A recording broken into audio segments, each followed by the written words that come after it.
Hey guys, I'm like so tired right now. Again, you might be thinking to yourself, why is she wearing this Harlequin kind of looking makeup? One eye this color, one eye another color. Go onto my Musical.ly, have a look at it.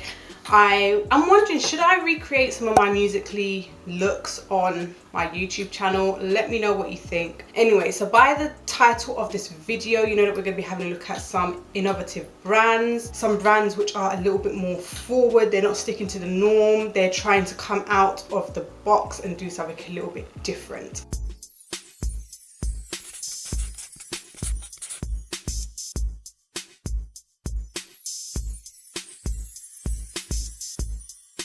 So the first on my list is Milk Makeup. Milk Makeup have been doing some very different things. I mean, what made me notice them was one of their cooling sticks. It was like a water cooling stick kind of thing, and it's in see-through packaging and it looks like there's nothing inside it, and it's supposed to be just a cooling kind of water kind of stick thing. And I thought, wow, that's actually quite different. It is different. And then it came out with like a matcha one. I'm not too sure what the properties of that one are. And they also were the people who started the blur stick. Was it them?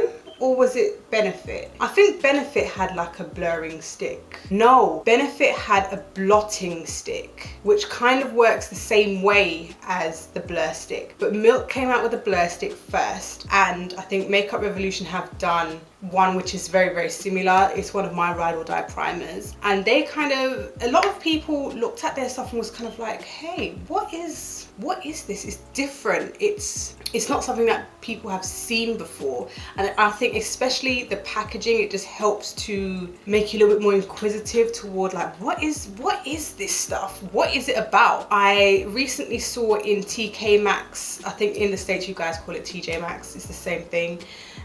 They had some of they're like marker pens. They look like highlighter marker pens, but I think that they're just pen eyeshadows, but they look like highlighters, like the actual pack of highlighter pens that you use to highlight text in a book. So it's very, very different. I think it's the packaging that does it for me, and it kind of makes me go, what's that? What's that about?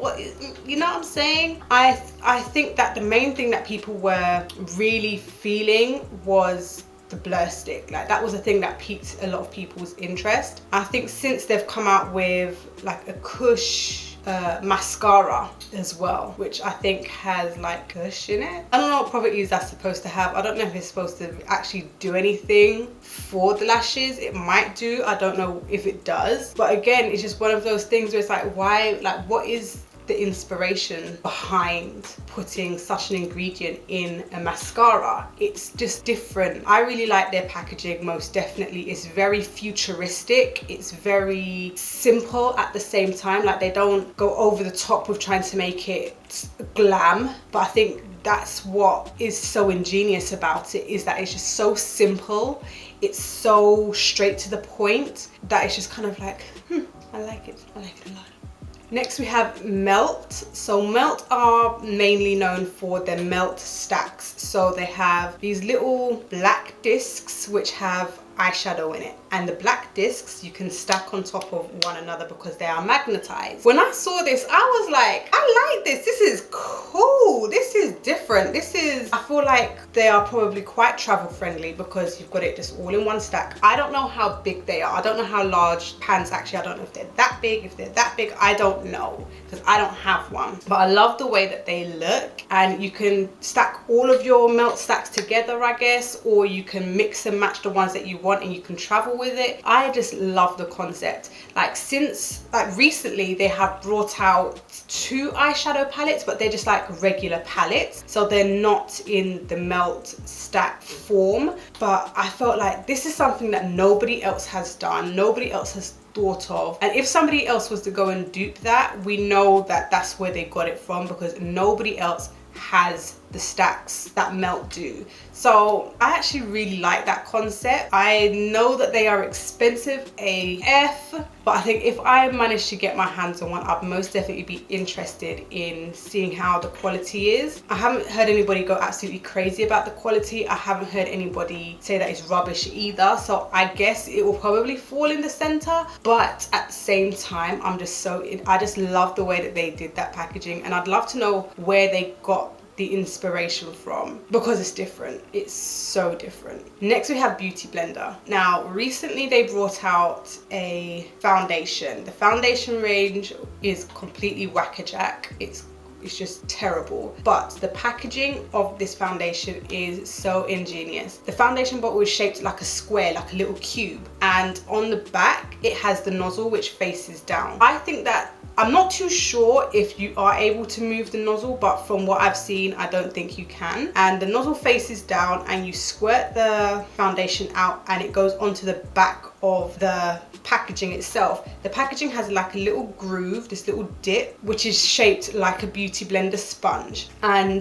this is great because people who like to put their foundation on a surface, whether it be the back of their hand, on an artist palette or on a coaster, you don't have to worry about having that because it's part of your foundation packaging. So I think that that is an amazing idea. On top of the fact that they completely revolutionized the way that people have been applying cream products on their face. The Beauty Blender sponge itself, I just feel like it just took off, and I don't think that there are a lot of brands who have been able to copy the Beauty Blender. It's either way too tough, like no one can really seem to get that softness the exact same. I mean, the one that I have, I think it's by Loreal. I really like that beauty sponge, and I feel like it's soft enough. I don't like sponges which are too soft because they tend to soak up a lot of the product, so it needs to have some firmness, but it still needs to be soft enough to blend out what's on your face. So I've just found that there's been a lot of people who've been trying to dupe the Beauty Blender sponge but haven't been able to do it successfully. But they completely took over and revolutionized the way that people are putting on their cream makeup products, and I don't think anyone can take that away from them, not now anyway. I think it was a great idea for them to bring out a foundation. It made a hell of a lot of sense simply because they've been bringing out different color beauty blenders, and it's like, okay, well, the color doesn't really change what you're doing to your face, you know. It's great to have a white one and a black one and a pink one and a blue one and blah blah blah blah, and a mini one and a this one and that, but at the end of the day they're all going to do the exact same thing. So for them to bring out a foundation, I feel like it just made so much sense because they go together like rice and peas. On top of that, just follow me for a moment. Who ever thought that putting makeup on with a sponge would be a good idea? Like, I know that before Beauty Blender there were makeup sponges, but who was the first person who was like, oh, let's put makeup on with a sponge? Who was the first person to say, let's put that on our face to cover this? Like, these are the kind of questions I would love to know the answer to. I need to get on Google and find out, but I would love to know, like, who were the first people to say putting makeup on with a sponge, like, let me try that. Yeah, think about this. I know it's not makeup related at all, but who was the first person to decide, oh, if I tug on that cow's teat, I wonder what's gonna happen? What were they thinking? I'm just putting it out there. I'm just putting it out there, okay? Next is Vera Mona with the color switch. When I saw this, I thought, this is ingenious. This is amazing. I absolutely love it. I haven't got one, but I've seen people use it. So it's this little tin and it has a little sponge in it, little black sponge. And when you want to just spot clean your brushes, you just swirl it in this sponge and all of your makeup residue that's inside your brush comes off until you decide to do a thorough clean with a cleanser and like a brush cleanser. So it's just kind of like, this is amazing. This is, who thought of this? This is so good. This is such an amazing idea because it's so irritating when brushes can be expensive, number one, okay? And it would be very helpful if I had like 20 of the same brush. Not everybody can afford 20 of the same brush, okay? Because for this look, I used about 4 or 5 colors just on one eye, okay? 4 or 5 different variations of the same color. So that means I need to have a number of brushes to do that. So I can completely understand why people would need to spot clean their brushes. So this was one of those products where it looks gimmicky, but it's really not. It actually serves a purpose. So I just absolutely love that this even exists. I haven't got one. I've seen many cheap, like a lot of cheap dupes of this on like AliExpress, on eBay, blah blah blah, and I might pick one up. But I just absolutely love the concept. I absolutely love that the people who have tried it, they're like, it actually works. You might be able to see some of the stainage from the shadow in the bristles, but nothing is coming out. Like when they like put it on their hand, like you can see that nothing's coming off on their hand, and they can safely use another color on their eye and there's no transfer of another color, because that is something that really irritates me. Ugh. Then we got the Crayon Case. I really like the Crayon Case. Now her stuff has a theme, okay, which is like school supplies. So, you know, her eyeshadow palette was based on crayons. I haven't tried it. I don't know if it's a good palette, bad palette, I don't know. But it's based on school supplies. It's based on crayons, and the colors are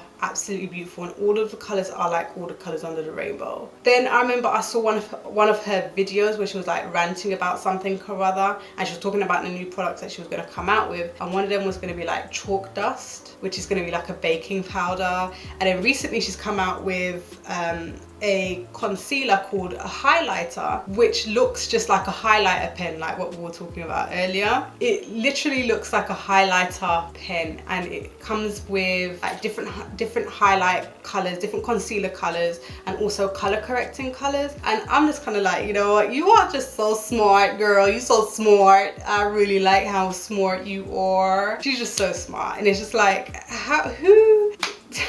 you and your team, you lot are on point. You guys are on point, because it's just cute, but it's not too cute, but you get where she's coming from, and she's made these connections that, like, how would you make the connection between a highlighter pen and a concealer? Like, I would never have thought of bringing those two together. I would never have thought of bringing chalk dust and setting powder or whatever together. Like, it comes together so well. I just feel like, even though it's not solving a problem that we have within beauty or makeup, it's just the direction that she's taken with her brand is just so inspiring. Like, it doesn't matter that it's school supplies, she's making it work. She's making these connections that I would not have normally have made. Like, girl, keep doing your thing. I'd love to see what else she comes out with. I can't wait to see what else she comes out with. So those are all of the most innovative brands that I feel are making headway on or in the beauty community nowadays. Let me know if you feel like there are others that maybe I have missed, or maybe some that I should consider and look at as well.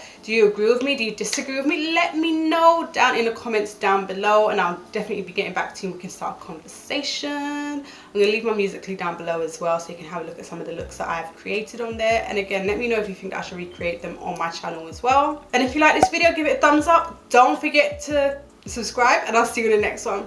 Bye.